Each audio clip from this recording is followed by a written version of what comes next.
এই সংসদের সদস্যদের কাছে এই দেশের ব্যাংকগুলোর পাওনা হচ্ছে 11,356 কোটি টাকা।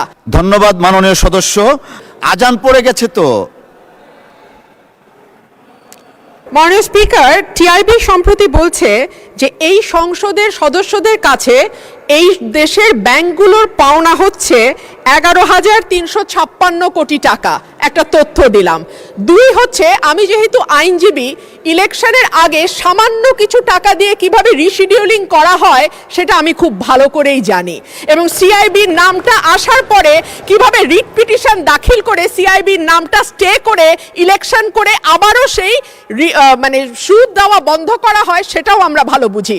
মাননীয় স্পিকার, 3 নম্বর পয়েন্ট হচ্ছে মন্দ ঋণের সঙ্গে সঙ্গে আমি বলেছিলাম দুর্দশাগ্রস্ত ঋণ, এবং দুর্দশাগ্রস্ত ঋণের পরিমাণ 11 লক্ষ কোটি টাকা, এবং এই 11 লক্ষ কোটি টাকার মধ্যে এই সংসদের কাছে বাংলাদেশে।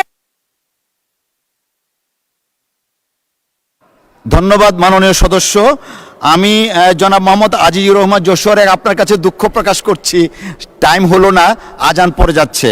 মাননীয় সদস্যবৃন্দ, সংসদের বৈঠক আগামী 21শে জুন। আজান পড়ে গেছে তো।